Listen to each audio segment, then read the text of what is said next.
તો મિત્રો, સ્વાગત છે તમારું અમારી ચેનલ સત્યના માર્ગ પર।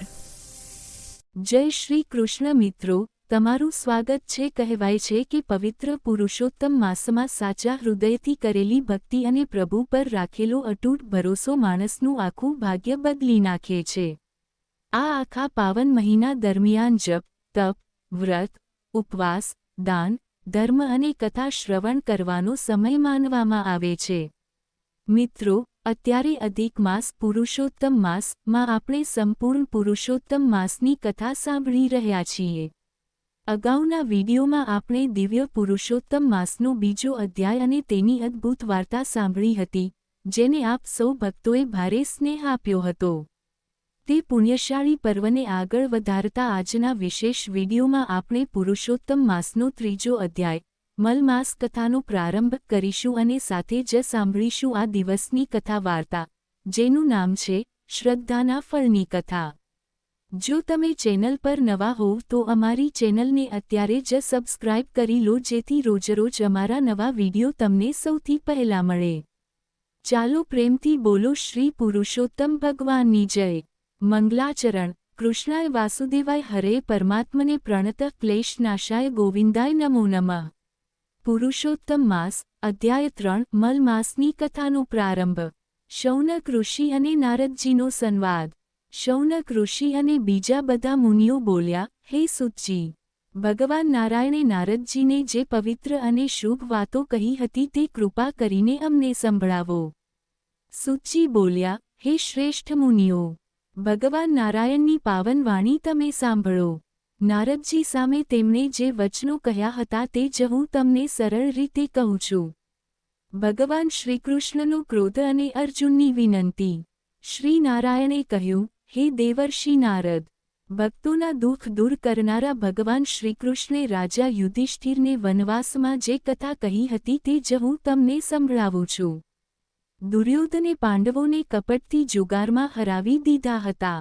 દુષ્ટ દુશાસને ભરી સભામાં દ્રૌપદીના વાળ પકડીને તેને દસડી અને તેના વસ્ત્રો ઉતારવાનો પ્રયત્ન કર્યો। તે સમયે ભગવાન શ્રીકૃષ્ણે તેના ચીર પૂરીને રક્ષણ કર્યું હતું।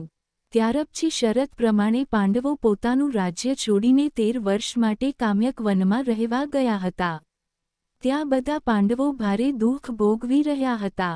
પોતાના ભક્તોનું દુઃખ જોઈ ભગવાન શ્રીકૃષ્ણ પાંડવોને મળવા કામ્યક વનમાં ગયા। પાંચેય પાંડવોએ ભગવાનને વંદન કર્યા અને દુઃખી દ્રૌપદીએ પણ શાંત થઈને શ્રીકૃષ્ણને પ્રણામ કર્યા।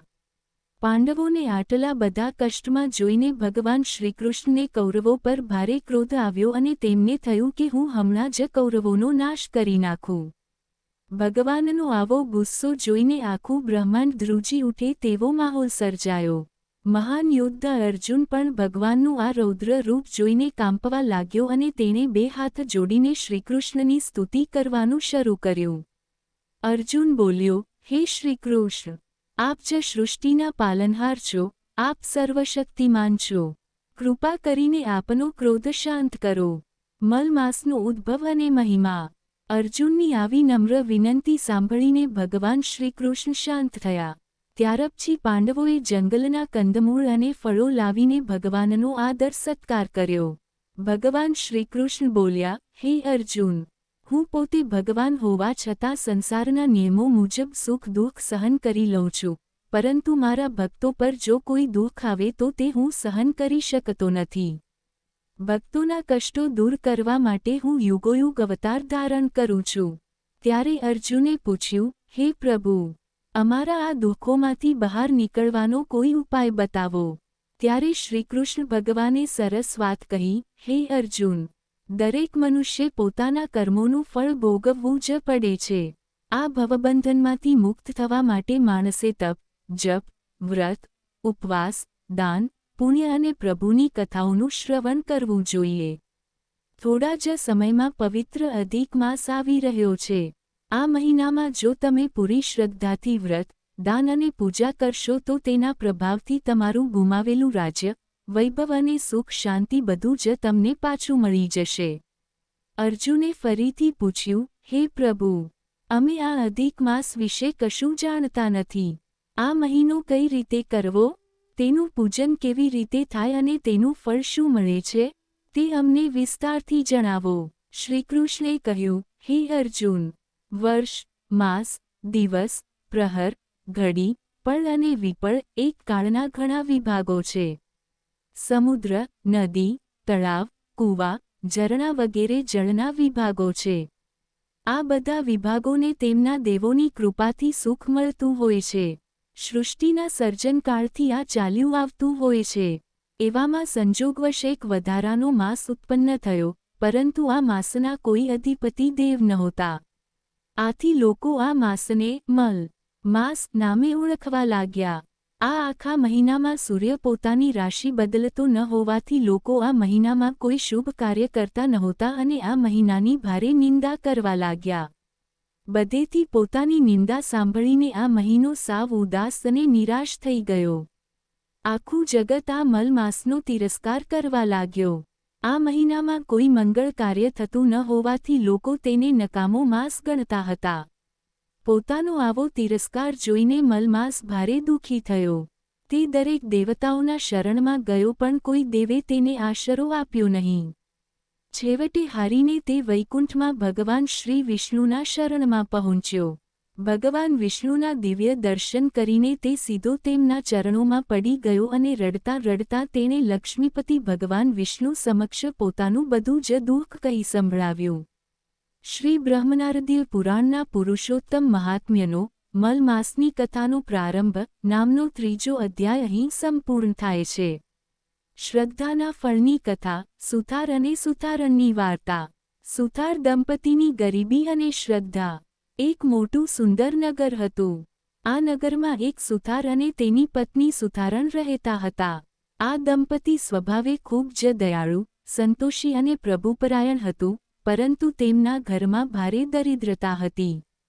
સુથાર આખો દિવસ સખત મજૂરી કરતો ત્યારે માંડ 2 ટંકનું જમવાનું ભેગું થતું. હવે જેમ જેમ સમય વીતતો ગયો તેમ સુથારની ઉંમર મોટી થવા લાગી. મોટી ઉંમરના કારણે તેના શરીરમાં પહેલા જેવી તાકાત રહી નહોતી, જેથી તેનાથી ભારે કામ થતું નહીં.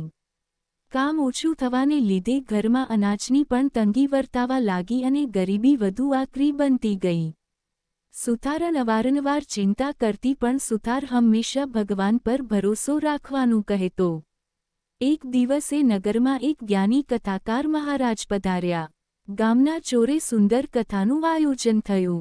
સુથાર અને સુથારણ પણ રોજની જેમ બધું કામ પતાવીને હોંશે આ કથા સાંભળવા બેસતા. એક દિવસ કથા વ્યાસપીઠ પરથી કથાકારે બહુ સરસ વાત કહી. તેમણે કહ્યું, હે ભક્તજનો, ઈશ્વર કોઈને ભૂખ્યો જગાડે છે ખરો, પણ કોઈને ભૂખ્યો સુવાડતો નથી.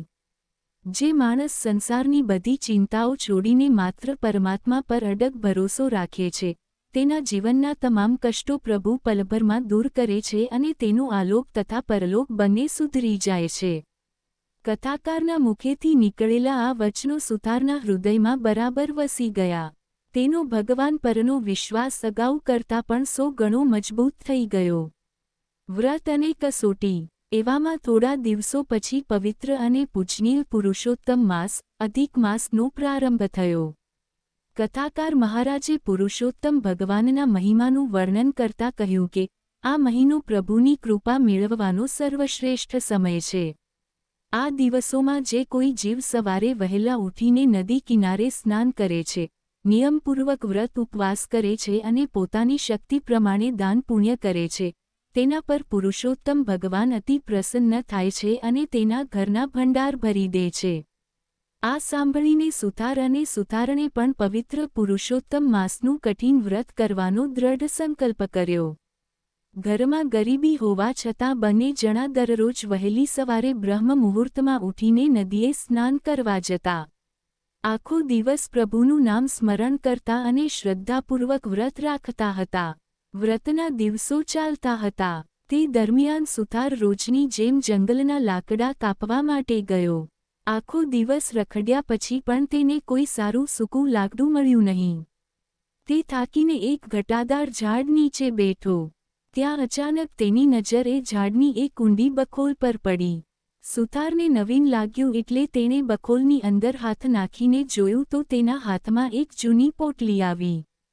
સુથારે આશ્ચર્ય સાથે એ પોટલી બહાર કાઢી અને તેનું બંધન ખોલ્યું. જેવું તેણે પોટલીનું મોઢું ખોલ્યું તો તેની આંખો અંજાઈ ગઈ. એ પોટલી સાચા હીરા, મોતી, માણેક અને ઝવેરાતથી ભરેલી હતી. કોઈ સામાન્ય માણસ હોત તો આટલું ધન જોઈને પાગલ થઈ જાત, પણ સુથાર તો ભારે પ્રામાણિક અને સંતોષી જીવ હતો. તેણે પોટલી તરફ જોયું અને મનોમન વિચારવા લાગ્યો, અત્યારે પવિત્ર પુરુષોત્તમ મહિનો ચાલી રહ્યો છે. હું પ્રભુનું પાવન વ્રત કરી રહ્યો છું. આવા સમયે આવું વગર મહેનતનું અને પારકું ધન લેવું એ ઘોર પાપ ગણાય. આ લોભ મારા વ્રતને અપવિત્ર કરી દેશે. મારે આ ધનની કોઈ જરૂર નથી. મારો નારાયણ મને જે આપશે તેમાં હું સુખી રહીશ. આમ વિચારીને સુથારે એ કિંમતી પોટલીને જેવી હતી તેવી જ બાંધીને પાછી ઝાડની બખોલમાં મૂકી દીધી. સાંજ પડી એટલે તે લાકડા લીધા વગર જ સાવ ખાલી હાથે પોતાના ઘરે પાછો ફર્યો. પાડોશીનો લોભ અને પ્રભુનો ચમત્કાર. સુથાર ખાલી હાથે ઘેર આવ્યો એટલે તેની પત્ની સુથારણ સામે મળી. સુથારે જંગલમાં બનેલી બધી જ ઘટના પોતાની પત્નીને વિગતવાર કહી સંભળાવી કે કેવી રીતે તેને હીરા મોતીની પોટલી મળી હતી અને વ્રતના પવિત્ર નિયમોના કારણે તે પોટલીને ત્યાં જ છોડીને આવ્યો છે. સુથારણ પણ બહુ જ ધાર્મિક અને ઉચ્ચ સંસ્કારવાળી સ્ત્રી હતી. પોતાના પતિની આવી પ્રામાણિકતા અને ઈશ્વર પ્રત્યેની નિષ્ઠા જોઈને તે બહુ રાજી થઈ અને બોલી, નાથ, તમે બહુ સારું કર્યું. પારકા ધનનો લોભ રાખીને આપણે આપણું પવિત્ર વ્રત એળે જવા ન દેવાય. આપણો પુરુષોત્તમ ભગવાન આપણી ભક્તિ જોઈને આપણું ભાગ્ય જરૂર બદલશે. પરંતુ સુથારના ઘરની પાછળ જ એક અદેખી અને પાપી પાડોશણ રહેતી હતી. જ્યારે સુથાર પોતાની પત્નીને આ વાત કહી રહ્યો હતો ત્યારે એ પાડોશણ દિવાલ પાછળ ઊભી રહીને બધી વાત છાનીમાની સાંભળી રહી હતી. હીરા અને મોતીની વાત સાંભળતા જ તેના મનમાં ભારે લોભ જાગ્યો. તેને સુથારની મૂર્ખામી પર બહુ હસવું આવ્યું. તે તરત જ દોડતી પોતાના પતિ પાસે ગઈ અને બોલી, અરે સાંભળો છો? આપણા પાડોશમાં રહેતો પેલો સુથાર સાવ મૂરખનો સરદાર છે. આજે જંગલમાં તેને હીરા ઝવેરાતથી ભરેલી સોનાની પોટલી મળી, પણ તે વ્રત નિયમના નામે એ પોટલી ત્યાં જ મૂકીને આવતો રહ્યો. તમે અત્યારે જ જંગલમાં જાવ અને પેલા ઘટાદાર ઝાડની બખોલમાંથી એ પોટલી લઈ આવો. આપણું આખું જીવન સુધરી જશે. તેનો પતિ પણ એવો જ લોભી અને દાનત વગરનો માણસ હતો. તે હાથમાં લાકડી લઈને જલ્દી જંગલ તરફ ભાગ્યો. જંગલમાં જઈને તેણે પેલા ઝાડની બખોલમાં હાથ નાખ્યો તો તેને પણ એ પોટલી મળી ગઈ. તે ભારે હરખાઈ ગયો અને પોટલી લઈને સીધો પોતાના ઘરે આવ્યો. ઘરનો દરવાજો બંધ કરીને ઉત્સાહમાં આવીને જેવું તેણે પોટલીનું મોઢું ખોલ્યું કે તરત જ પુરુષોત્તમ ભગવાનની માયામાંથી એ પોટલીમાં રહેલા બધા હીરા અને મોતી કાળા ઝેરીલા સાપ અને વીંછી બની ગયા. સાપ અને વીંછી જોઈને પાડોશી અને તેની પત્ની ડર્યાના માર્યા બૂમો પાડવા લાગ્યા. પાડોશી ગુસ્સાથી લાલચોળ થઈ ગયો અને બોલ્યો, આ પેલી સુથારણ અને સુથારે આપણી સાથે રમત કરી છે. આપણને ફસાવવા માટે જ તેમને હીરા મોતીની ખોટી વાર્તા બનાવી હતી. હું પણ આ લોકોને સબક શીખવાડીશ. તે ઝેરી સાપ અને વીંછીવાળી પોટલી પાછી બાંધીને રાતના અંધારામાં સુથારના ઘરની છત પર ચડી ગયો. તેણે સુથારના ઘરના નળિયા ખસેડ્યા અને લેતા જાવ તમારો ખજાનો, એમ કહીને એ સાપ વીંછીની પોટલી સુથારના ઘરમાં નીચે ફેંકી દીધી. પણ જુઓ ભગવાનનો કેવો અદ્ભુત ચમત્કાર થયો. જેવી એ પોટલી સુથારના ઘરની જમીન પર પડી કે તેમાંથી બધા જ સાપ અને વીંછી પલભરમાં ગાયબ થઈ ગયા અને આખું ઘર સાચા હીરા, રત્નો અને સોનામહોરોથી ઉભરાઈ ગયું. કથાનો સાર અને ફળશ્રુતિ. બીજા દિવસે સવારે સુથાર અને સુથારણ નિત્ય નિયમ પ્રમાણે નદીએ સ્નાન કરીને પ્રભુનું ભજન કરતા કરતા જ્યારે ઘેર પાછા ફર્યા ત્યારે ઘરનું દૃશ્ય જોઈને સ્તબ્ધ થઈ ગયા. આખા ઘરમાં સોના, ચાંદી અને હીરાનો ઢગલો ચમકી રહ્યો હતો. તેઓ તરત સમજી ગયા કે આ કોઈ સામાન્ય ઘટના નથી, પરંતુ તેમના સાચા હૃદયના પવિત્ર વ્રતથી પ્રસન્ન થઈને સ્વયં પુરુષોત્તમ ભગવાને આ લીલા રચી છે. પાડોશીએ તો તેમને નુકસાન પહોંચાડવા સાપ મોકલ્યા હતા, પણ ભગવાનની કૃપાથી તે સાપ પણ સોનું બની ગયા.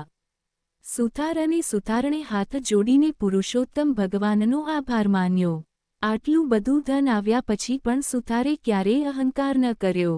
તેણે એ સંપત્તિમાંથી ગામમાં સુંદર અન્નક્ષેત્ર શરૂ કર્યું, ગરીબો અને બ્રાહ્મણોને યથાશક્તિ દાન આપ્યું અને બાકીનું આખું જીવન ભગવાનના ભજન કીર્તનમાં વિતાવ્યું.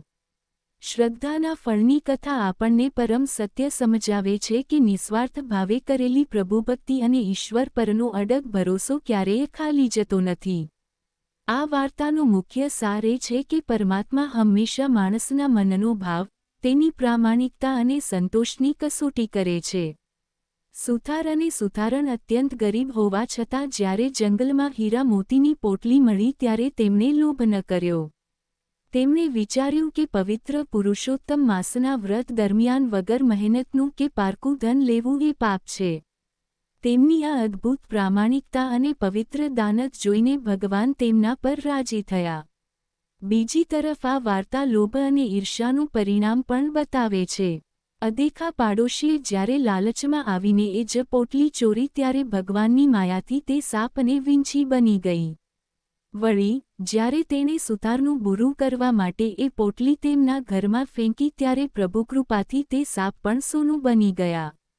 આ પ્રસંગ સાબિત કરે છે કે રામ રાખે તેને કોણ ચાખે, એટલે કે જો ભગવાન આપણી સાથે હોય તો કોઈ આપણું બુરું કરવા ઈચ્છે તો પણ છેવટે આપણું ભલું જ થાય છે.